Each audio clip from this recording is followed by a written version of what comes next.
Bismillahirrahmanirrahim. Assalamualaikum warahmatullahi wabarakatuh dan salam sejahtera. Saya Muhammad Syafiq Daniel bin Jasmari. Jadi sempena program Sulam pada kali ini, saya berpeluang untuk bertemu ramah dengan Cikgu Syafiq daripada STI. Jadi Assalamualaikum Cikgu Syafiq.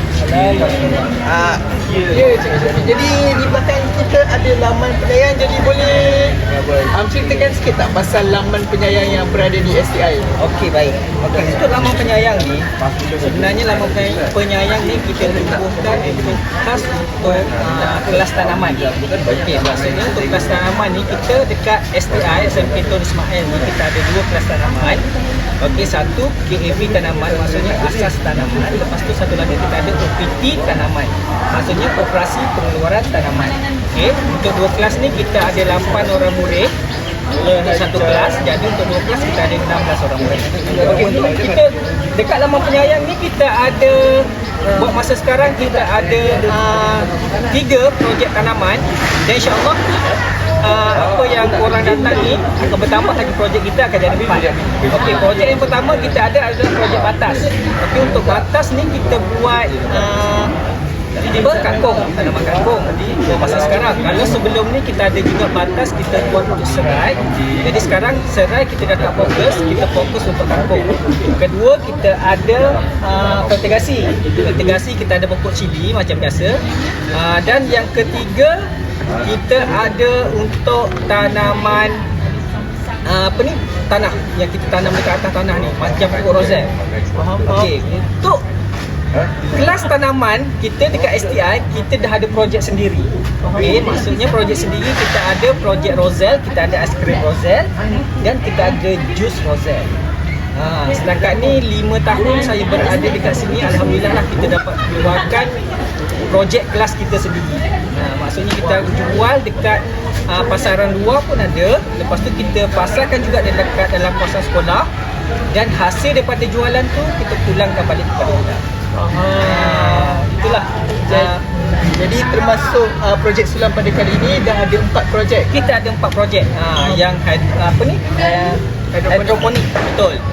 Macam hidroponik ni jujur saya cakap saya belum lagi berpengalaman untuk handle hidroponik dan insya-Allah lah kalau kita dah ada ni dengan bantuan kolaborasi daripada pihak UKSM, insya-Allah lah kita boleh sama-sama belajar benda yang baru bagi saya dan untuk budak-budak saya sekali.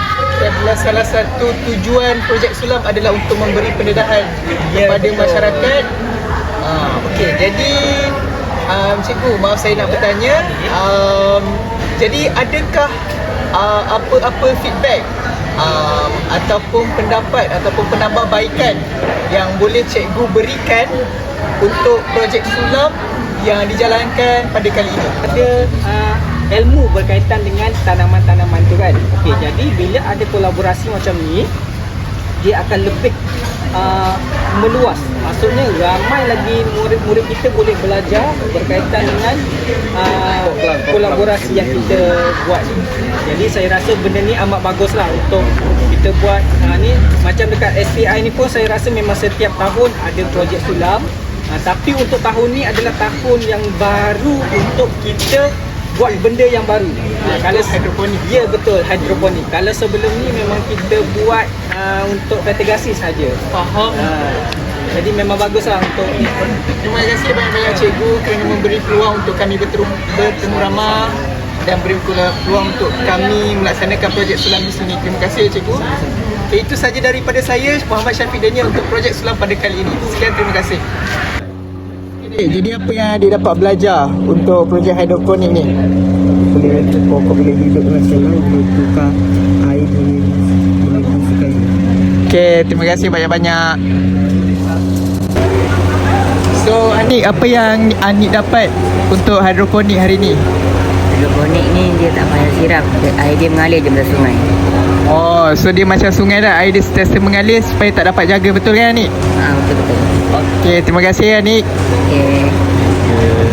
Okay, nama adik apa? Haziq. Haziq tingkatan 1, betul?